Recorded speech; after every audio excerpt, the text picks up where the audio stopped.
भाषणास सुरुवात करतो. माझे नाव जयधीरज कांबळे. डॉक्टर बाबासाहेबांचा जन्म 14 एप्रिल 1891 रोजी महू या गावी झाला. त्यांच्या वडिलांचे नाव रामजी आंबेडकर, आईचे नाव भीमाबाई व त्यांच्या पत्नीचे नाव रमाबाई. डॉक्टर बाबासाहेब आंबेडकरांना वाचनाचा व अभ्यासाचा छंद त्यांच्या वडिलांमुळेच लागला.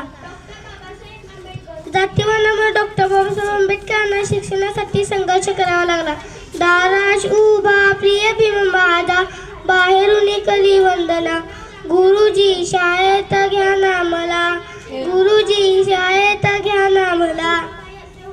पाऊस पडितो वरून फार, पाऊस पडितो वरून फार, कपडे माझे ओली झाली थंडी सोसवे ना मला, गुरुजी शाळेत घ्या ना मला, गुरुजी शाळेत घ्या ना मला.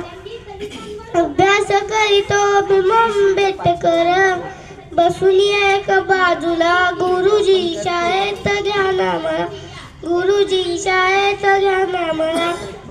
ते बाबासाहेबांचे शालेय जीवन होते. बाबासाहेब इतका जिद्दी माणूस मी पाहिला नाही.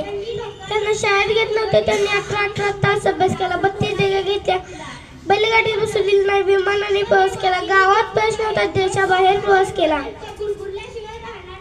मला स्पर्श दिले नाही. आज माझ्या बाबासाहेबांचा 152 देशामध्ये जयंती साजरी केली जाते. देशात विदेशात त्यांच्या कर्तृत्वाचे फोटो आणि पुतळे आहेत. बाबासाहेब म्हणतात, त्यांच्या साहसापेक्षा पुस्तकांचा साहस जास्त आवडतो. शिका, संघटित व्हा, संघर्ष करा. शिक्षण हे वाघिणीचे दूध आहे, तो पिणारा गुरगुरल्याशिवाय राहणार नाही. तुमच्याजवळ 2 रुपये असतील, 1 रुपयाची भाकरी घ्या आणि 1 रुपयाची पुस्तके घ्या. भाकरी तुम्हाला जगायला मदत करेल, पुस्तके तुम्हाला कसे जगायचे ते शिकवेल. असे क्रांतिकारी संदेश त्यांनी दिले.